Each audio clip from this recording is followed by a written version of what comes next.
Do you ever feel like you're constantly searching for something more, but no matter what you achieve, it never feels like enough? You're not broken, and you're definitely not alone feeling this way. What if I told you there's a way for you to find your true purpose in life? If you're sitting there and have felt like you've never been enough, and you've always been searching and craving and clinging for more and more and more, that not only is my life story, but it's also the people that I deal with, and I affectionately call us drivens. We are an odd bunch. We are the neurodivergent. We are the ADD, ADHD. We are neurotypical not, to say the least. So, but this video is going to dive really quickly into something I get all the time. And so you're searching and craving and clinging and looking, and oh, I know what I need. I need a purpose. If I find my purpose, then I shall be happy. And my name's Dr. Doug Brackmann. I have made a career, a lifetime, 35 years, thousands and thousands and thousands of hours working with individuals just like yourself that always felt like they're not enough. But if you think the answer is finding your purpose, well, you're kind of right, and you're kind of a lot wrong. And so let me go very simply into that. And so what the driven brain is, and I'll kind of overview it. This is your first time ever seeing me. Welcome. We are different. 4,000, 5,000 years ago, 9,000 years ago, most of the human species started to and successfully adapted to a new world that was being formed. And so most of this time, most of the 250,000 years human beings have been on this planet, it's been a really difficult place to survive. It has been rapid, believe it or not, changing environments, climate change, up and down, meteorites, dinosaurs, saber-toothed tigers, cave bears, things that could eat us at every corner. So we, as drivens, the neurodivergent, we're adapted to a really trauma-filled world.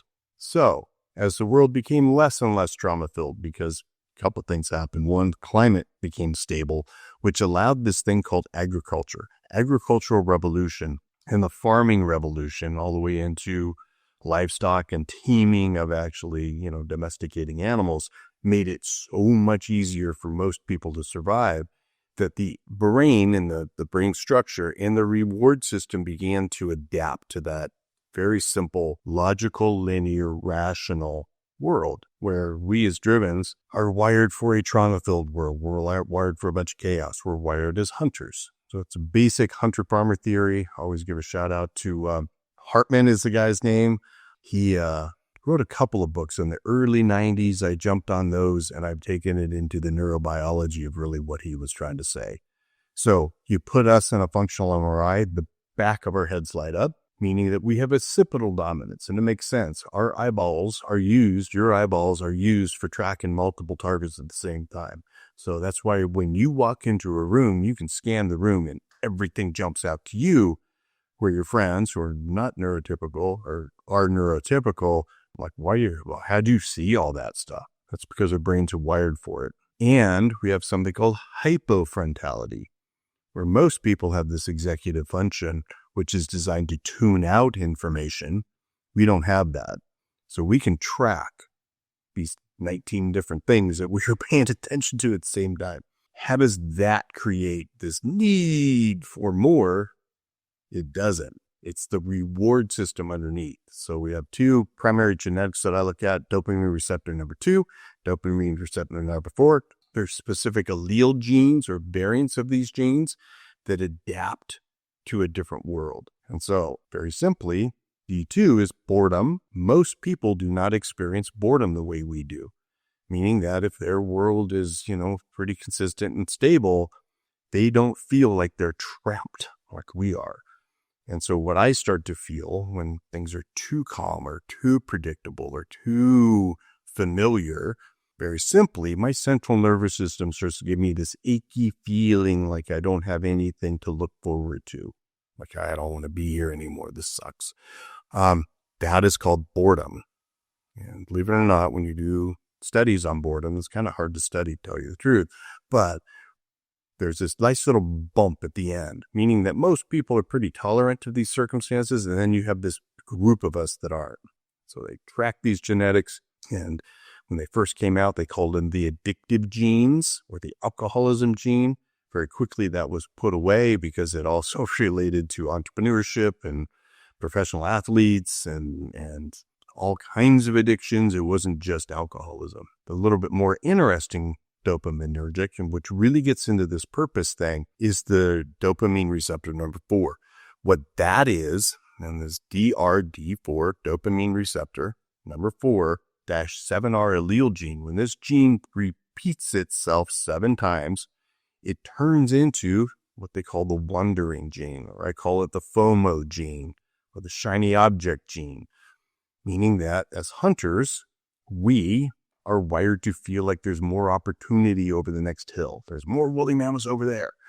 So if you're using that as a reference point, oh, it's going to be so great. That makes this present moment even worse. That's going to be great in the future. This sucks. And so that is a key understanding of how this driven personality type, this constellation of things that we are, always feel like we are searching and craving and clinging and looking for something more. Massive gift and a curse. But how does it get wrapped up into purpose? So this, I'm looking for my purpose. When I find my purpose, then, and I write about it in my book, this if-then thinking is classic for the dopamine receptor number 4. If this happens, then I will be happy. And so we put this concept of time on our reward systems, which is what dopamine really is. It's the anticipated reward. It's really what these genes are talking about. Like, oh, it's going to feel so great when I finally, but what happens when we finally get there? It turns into a big ball of not so shiny anymore. And so that is what traps a lot of addicted people like me, driven people, into this, I'm going to do another Ironman, or I'm going to make another $100 or whatever it is. Then I will finally get the reward that I've been craving and clinging for. If this wraps into purpose and you use the label purpose for it, you will be one miserable person really quick. Why? Because purpose is not a destination. I'll say that again, even slower. Purpose is not a destination. Purpose is a state of being. I'll say that. So if it's not a destination, it is a state of being. It's something that you're doing in the present moment. My purpose on this planet is to help. Hopefully I'm helping you a little bit right now. And that is, I'm in my purpose, and I'm practicing my purpose, and I'm living my purpose. There is no destination there. And that's the second concept I wanted to hammer into this video, is this concept of mastery. And so in Japanese, kaizen, it's a concept where everything you do, you're doing with the utmost attention to make yourself better. Another old saying is, a good father doesn't know he's a good father, or a good teacher doesn't know that I'm a good teacher. Why? Because I'm always trying to be a better teacher. And so, very simple concept, but it breaks this constant craving and clinging and, that I'm always looking for the, when I finally get there thing, when I finally get to mastering teaching, I'll no longer be a good teacher. So it takes that destination or the goal or the results away and puts the focus on the present moment. And more importantly, this embodied, you see me grab my heart, embodied felt intention that I'm trying to be a really good teacher right now. And God knows I can be better. And so it is that relief. Most importantly, it opens me up. This other concept of key and mastery is humility. And, what does it mean to be a good teacher? What does it mean to be a good teacher to you? What does it mean to be a good teacher to me? That's the other thing that is so important to understand in mastery. To be a really good teacher, you have to be a better student.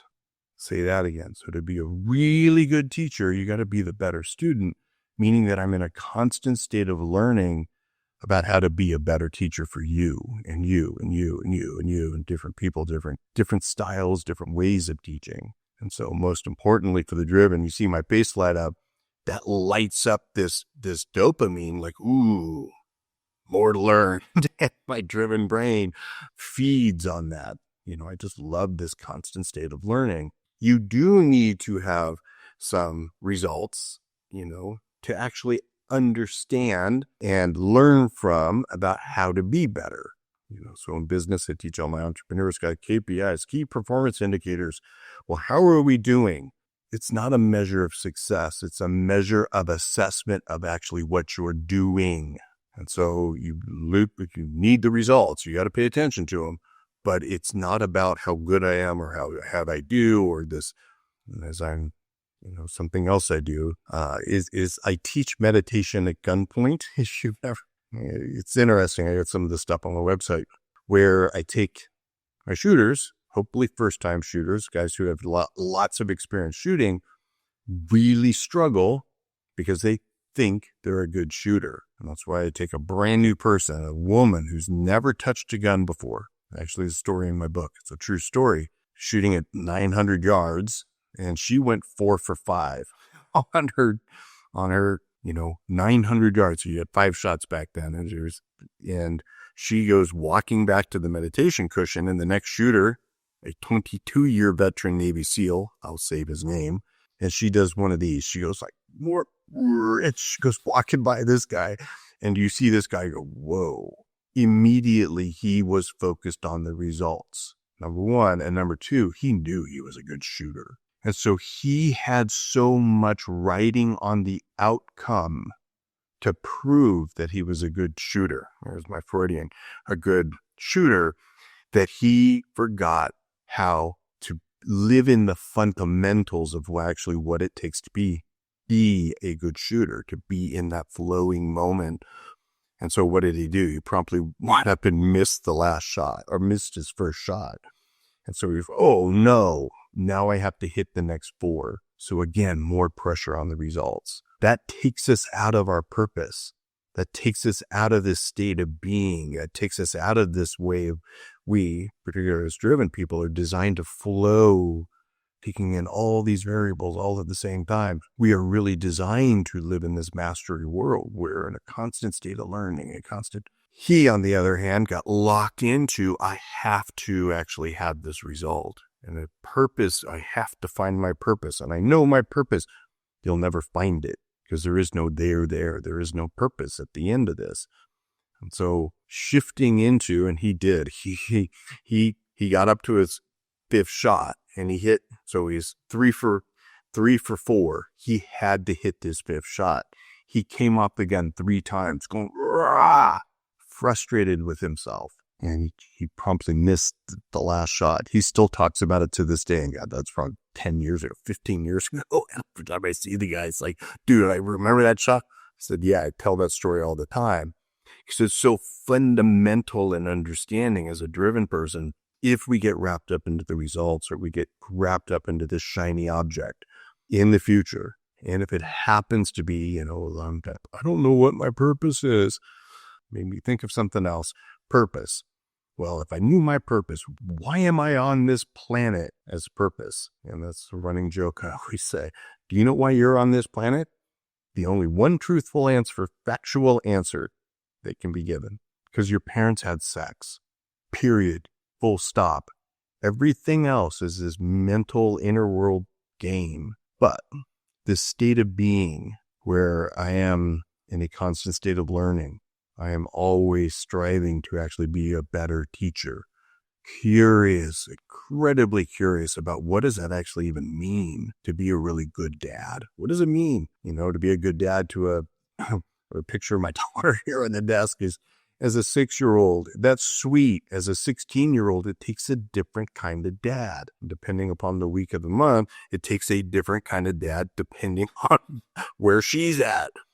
And so that constant state of learning, trusting, you see me grab my heart, trusting that I'm really trying to be the best dad I can. And so if you're out there looking for your purpose and you're out there jumping around, looking for some magical, mystical thing, probably driven, it's probably tricking those genetics, this underlying thing that we are. There's massive things you can do about it. Being driven is the greatest gift in the world. If you're questioning whether you're driven or not, take a look at amidriven.com. Take a look at the link below. Don't stop here. Tons of videos. A couple of them might suggest coming out of this, really a deeper dive into driven. Now you're looking at life from the perspective of your driven brain. Hopefully you can see that life doesn't have to feel so mundane and boring. Watch this video next because it'll finally show you why you're always exhausted, and it's got nothing to do with sleep. Get your free training at amidriven.com. You'll be glad you did.